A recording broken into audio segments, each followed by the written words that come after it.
인자가 자기 영광으로 모든 천사와 함께 올 때 자기 영광의 보좌에 앉으리니 모든 민족을 그 앞에 모으고 각각 구분하기를 목자가 양과 염소를 구분하는 것 같이 하여 양은 그 오른편에 염소는 왼편에 두리라.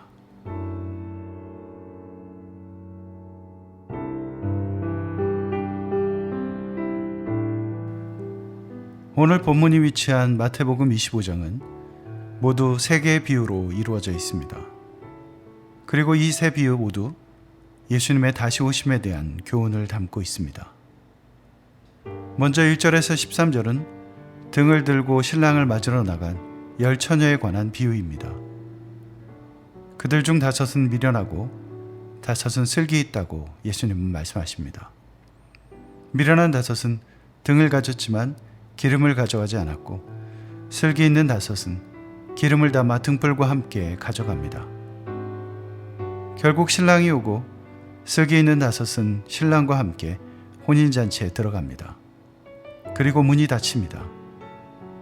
그 후에 남은 처녀들이 돌아오지만 그들은 잔치자리에 들어갈 수 없었습니다.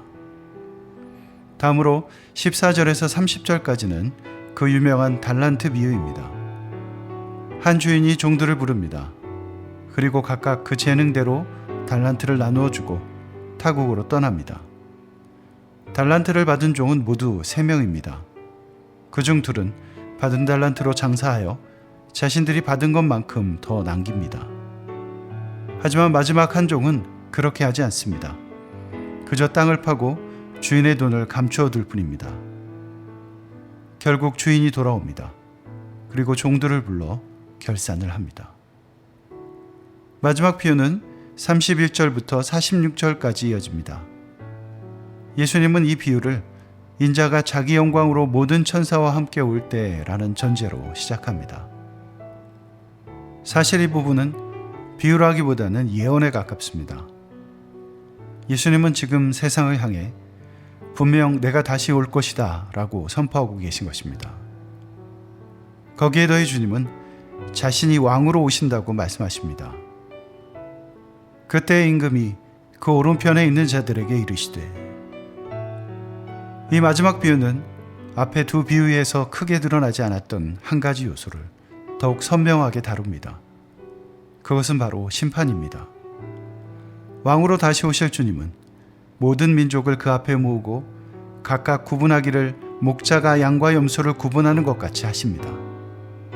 여기서 심판의 가장 중요한 특징이 나옵니다. 구분하는 것입니다. 구분하여 나누는 것입니다. 양은 오른편에, 염소는 왼편에 두는 것과 같이 말입니다. 마태복음 25장의 이 3 비유는 너무나 잘 알려진 이야기입니다. 하지만 이 말씀들을 읽을 때 우리는 예수님께서 전하고자 하셨던 메시지의 중심을 비껴갈 때가 많습니다. 25장을 채운 이 3 비유를 예수님께서 연이어 설교하시지는 않았을 것입니다. 그보다는 마태가 서로 같은 메시지를 가진 예수님의 비유들을 한 장에 모아둔 것이라고 보는 것이 맞을 것입니다. 그렇다면 마태가 생각했던 이 3 비유의 공통된 주제는 무엇이었을까요? 그것을 아는 것이 중요합니다. 왜냐하면 그것 때문에 이 3 비유가 한 장에 모여있게 된 것이기 때문입니다. 그리고 그것이 예수님께서 이 3가지 비유를 통해서 전하고자 하셨던 핵심 진리이기 때문입니다. 어떤 사람들은 이 비유를 통해 늘 준비하고 있어야 한다는 것을 배웁니다. 준비하지 않고 나태한 삶은 나락으로 떨어질 것이 뻔하기 때문입니다. 또 다른 사람들은 이 비유를 통해 자신들에게 맡겨진 달란트를 잘 활용해서 남기는 삶을 살아야 한다고 생각합니다. 사람들은 누구나 자신들의 재능에 맞는 달란트를 받았고 그것을 땅에 숨겨두는 것은 어리석은 일이기 때문입니다. 또 어떤 사람들은 늘 자신의 주위에 있는 지극히 작은 자들을 사랑으로 대해야 한다는 생각을 합니다. 왜냐하면 그 지극히 작은 자 하나에게 하지 않은 것이 바로 주님께 하지 않는 것이기 때문입니다. 맞습니다.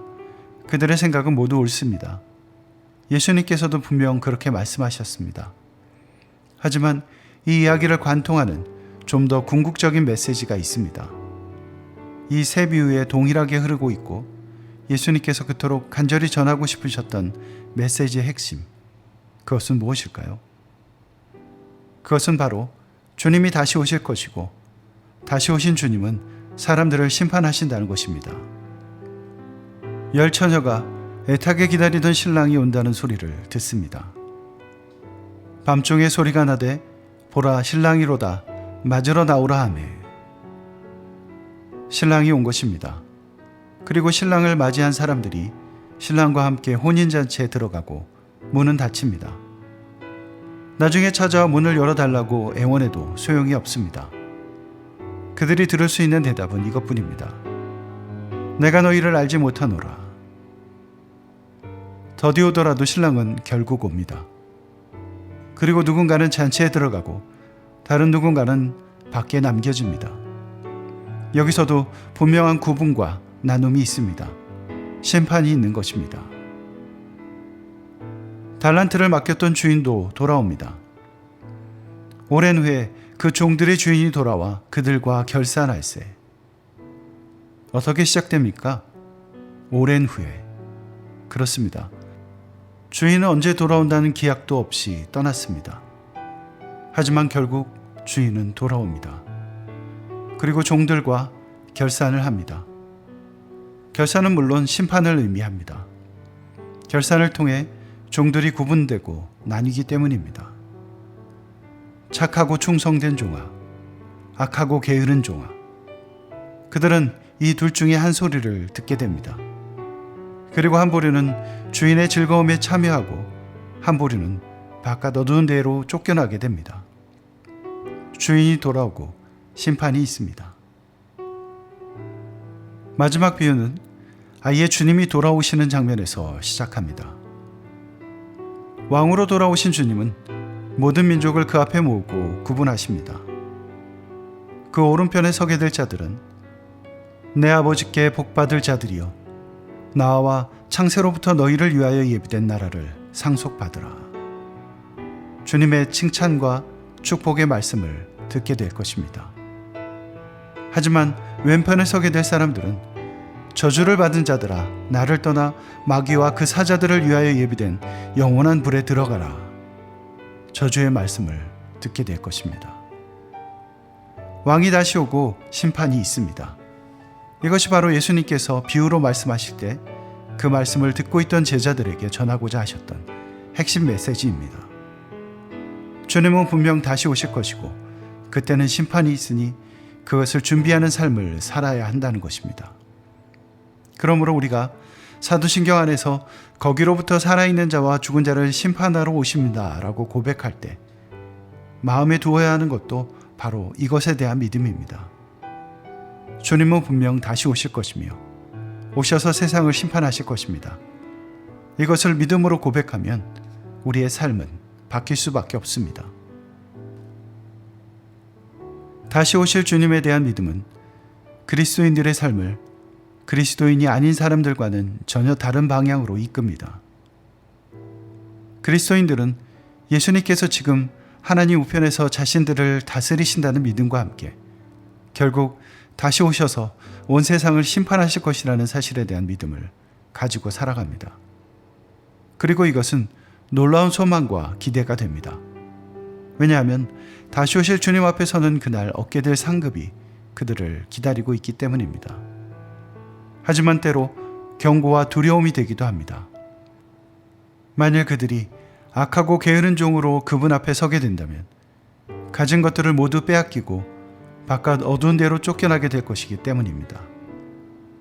그래서 그리스도인들은 늘 말씀에 비추어 보며 자신의 삶을 점검합니다. 다시 오실 주님은 소망인 동시에 두려움입니다. 그래서 혹 잘못된 길로 갈지라도 끊임없이 다시 돌아설 수 있는 것입니다. 하지만 그리스도인이 아닌 사람들의 삶은 다릅니다. 예수 그리스도와 그분의 다시 오심을 믿지 않는 것은 단지 선한 삶과 악한 삶의 선택에 관한 것이 아닙니다. 예수를 믿지 않는다고 모두 악한 삶을 사는 것은 아닙니다. 그리고 예수를 믿는 사람들이 항상 선한 삶을 사는 것도 아닙니다. 그렇다면 다시 오실 주님을 믿지 않는 것이 사람들에게 미치는 영향은 없습니까? 그렇지 않습니다. 다시 오실 주님을 믿지 않는다는 것은 그분의 심판을 믿지 않는다는 것과 같습니다. 하지만 예수님께서는 분명 다시 오실 것입니다. 그리고 모든 민족을 그 앞에 모으고 각각 구분하기를 목자가 양과 염소를 구분하는 것 같이 할 것입니다. 그리고 그분의 다스리심에 순종하며 그분이 맡기신 일들을 충성되게 감당한 사람들에게 이렇게 말씀하실 것입니다. 착하고 충성된 종아, 내가 적은 일에 충성하였음에 내가 많은 것을 내게 맡기리니 내 주인의 즐거움에 참여할지어다. 하지만 그분의 심판을 믿지 않는 사람들은 마치 땅을 파고 그 주인의 돈을 감춰둔 사람과 같습니다. 그것은 단지 나태함을 의미하는 것이 아닙니다. 맡겨진 달란트를 땅에 감춘 행동이 의미하는 바는 그가 주인의 통치를 인정하지 않는다는 것입니다. 주인의 뜻을 무시하는 의도적인 행동인 것입니다. 나아가 그는 주인이 돌아오기를 원하지 않습니다. 그래서 주인의 뜻이 담긴 달란트를 아예 땅에 묻어버린 것입니다. 이것이 바로 다시 오실 주님을 믿지 않는 사람들입니다. 그런데 이런 사람들에게는 공통점이 하나 있습니다. 결산할 것이 없다는 점입니다. 19절에서 결산으로 번역된 헬라어가 말씀을 의미하는 로고스라는 것에 주목해야 합니다. 다시 오신 주님은 심판대에 선 사람들에게 자신의 말씀대로 살았는지를 따지실 것입니다. 그분의 말씀대로 산다는 것은 그분의 다스림 아래서 살아가는 것을 의미합니다. 그분의 통치를 인정하고 성령님의 인도하심을 따라 살아가는 것입니다. 그러나 주님의 말씀대로 살지 않고 자신의 뜻대로 사는 사람은 결산할 것이 없을 것입니다. 그들은 다스리는 분의 입장에서 볼 때 무익합니다. 쓸모없는 것은 버려짐이 마땅합니다. 흔히 인생을 나그네길에 비유합니다. 우리가 지금 살아가는 세상은 우리가 영원히 머물 곳이 아니고 우리에게는 돌아가야 할 본향이 있다는 뜻입니다. 그렇다면 지금 우리의 삶도 영원한 삶의 준비 과정과 같다고 할 수 있습니다. 그렇다고 지금 우리의 삶이 중요하지 않다는 말은 아닙니다. 오히려 지금 우리의 삶은 너무나 중요합니다. 슬기로운 처녀가 등불과 함께 기름을 준비하듯 지혜로운 종들이 자신에게 맡겨진 달란트로 열심히 일하듯 오늘 우리의 삶은 다시 오실 주님을 맞기 위한 준비 과정과 같습니다. 그리고 오늘 우리의 삶이 영원한 삶의 질을 결정하게 될 것입니다. 마침내 주님이 다시 오셔서 심판하실 때 우리는 알게 될 것입니다. 과연 우리가 하나님 나라의 영원한 삶을 준비하며 살았는지 그렇지 않은지를 말입니다. 바라기는 우리 모두가 날마다 다시 오실 주님을 고대하며 준비하는 착하고 충성된 종, 슬기로운 처녀, 오른편에 선 양과 같은 자들이 다 되길 소망합니다.